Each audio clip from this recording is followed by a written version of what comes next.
So we still have 3 minutes actually, but Okay, then I just start, I guess.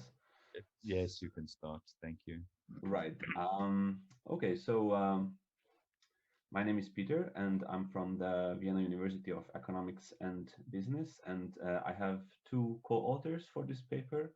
One of them is Professor Bernroider from the same university, and our third author is Professor Remus from the University of Innsbruck. And this paper is, unlike the previous two presentations we have heard, so this is a research in progress paper, and it is titled as a preliminary analysis of communication methods in Agile information systems development for controlling information asymmetry. So let's see what this paper is about. So basically, when an organization needs a software and off-the-shelf solution is not available, then information development project takes place. Now, two important characteristics of these projects is that people with very different expertise areas work together. So if you think about the developer, if you think about the project manager, so they have very different expertise areas. The second is that as business is changing and the environment is changing, the requirements that they want from this software to be able to meet, they are also changing. So yeah, so these are two key characteristics of these projects. And because of these characteristics, information asymmetries are very common. And by information asymmetry, I mean that there's a condition when a party has private information or different or hidden or a shortage of perfect information compared to some other party. Um, there is a much shorter definition too, if I want to mention. So basically, different people may know different things at the same moment. So that's information asymmetry in a nutshell. So it can occur between any two members of the project, so between a project manager and developer, between a business stakeholder and the product owner, so and between any two parties. There are mainly negative consequences mentioned in literature that derive from information asymmetry. So one is the volatile requirements. If you just think about if they are changing and not all parties know about what the requirement is, so that's volatility. Also, it could be that requirements are conflicting as a consequence of information asymmetry. And there's another big problem. So if, let's say, the project manager is not sure what the team members can do for the project, then can also be some goal incongruences. And also, those with private information may also use this for opportunistic behavior. So yeah, mainly negative consequences are mentioned in literature. Um, as a consequence, past research also mentioned that communication is a key in this project, and the goal should always be to decrease information asymmetry as much as possible within these projects. However, I need to mention that these studies were mainly done in traditional information systems development projects. Agile is not really researched yet, as far as we could see. And this is a big problem because Agile provides very different communicational settings from traditional settings. So if you think about different Agile events, Agile ceremonies, or even the Agile artifacts, so they create a unique environment that could not be obviously examined in traditional settings. And the second key difference between Agile and traditional development is that Agile has a strong philosophy behind, and one of them is that participants are strictly pro-organizational. That's what the philosophy says. That's the principle behind. Well, but then is it still possible that they would follow self-interest or non-pro-organizational behavior? That's the question that we found unanswered so far. And therefore, we pose these two questions. Which communication methods are applied to mitigate these concerns? And the second is, which concerns related to information asymmetry do project managers of Agile information systems development have? Okay, so going further to the background, the key theory in this field is so-called agency theory. It's a very old theory from the 70s. And this theory, among others, is claiming that those who has private information, so subordinates, they would like to either maintain or even increase information asymmetry, while their manager want or prefer the opposite. And a second important piece of information for background is that Agile relies on continuous interaction. So this is also in the manifesto. And this communication takes place between a project manager, between project and product owners, could take place between a product owner and developers, between product owner and business stakeholders. So many couples are present in such projects. Then I'd like to say a few words about Scrum because the case environment is Scrum that we have found. So Scrum is an agile framework, and it is continuously tracking project status. So that's the specialty within the agile world in Scrum. And the Scrum event. So there's a daily Scrum. It's like a 15 minutes meeting about what has been achieved the previous day. Also, there's a retrospective, what we have achieved during the sprint. Also, there are different artifacts such as a product backlog or a sprint backlog, in which they simply list what needs to be done. These periodic interactions are present very much in these settings. And communication methods in agile information systems development projects is in general quite scarcely researched. I found only one paper that deals with this, but it is still unknown how communication is affecting information asymmetry in these settings.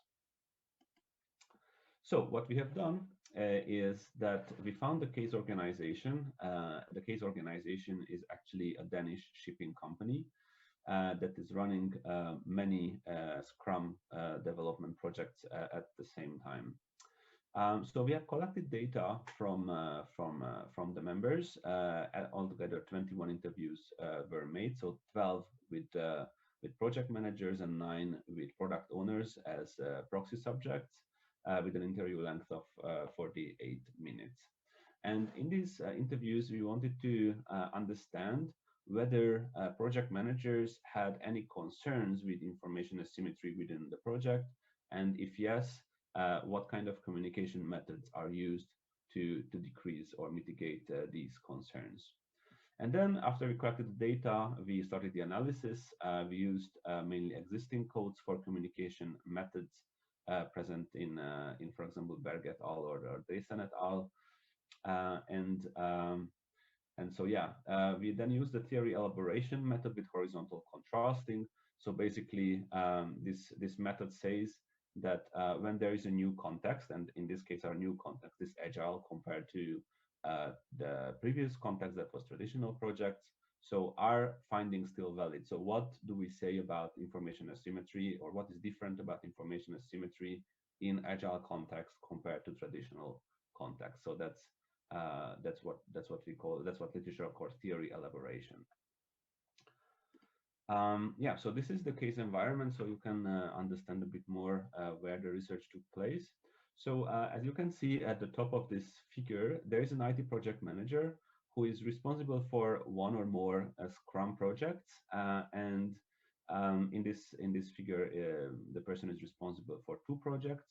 For each project, there is one Scrum Master, there is a product owner, and under the product owner, there is the development team and the tester team.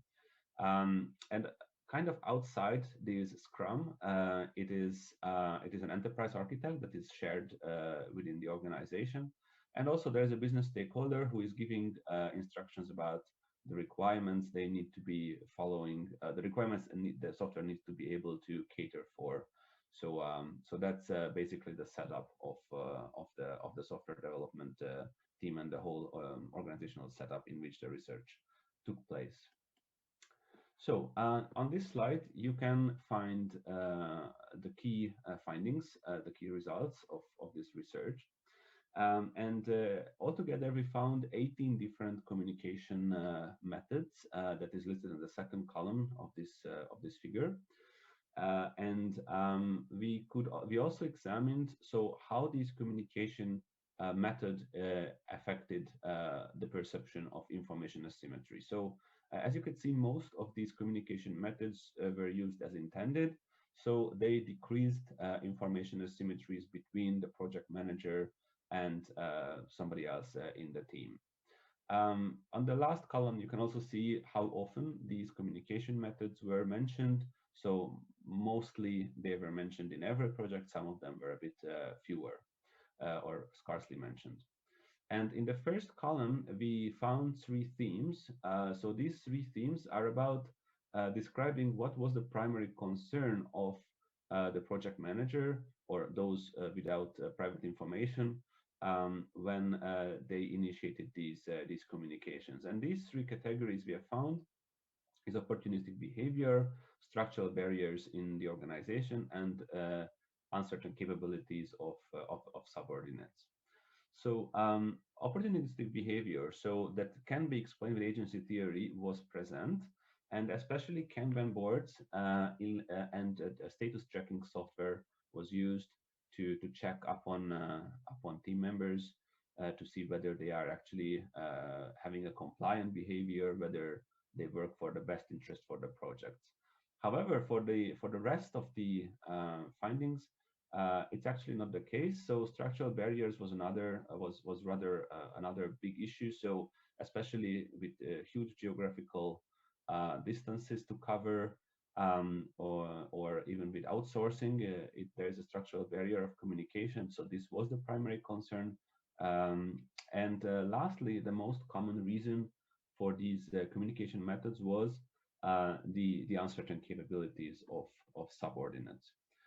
So what does it mean? So this uncertain capability of subordinates. So one of the key anticipated contribution of our research is that the reason why these communication methods are there in Agile project is that project managers are simply not aware of the status of certain tasks, or what is the optimal resource allocation, because the capabilities of actors are unknown. Also, it could be that the project manager is afraid of some sort of impediments blocking the advancement of the project. So another very key reason behind these communicational practices. Now, what we need to see here is that uncertain capabilities of subordinates were seen as the consequence of specialized job roles.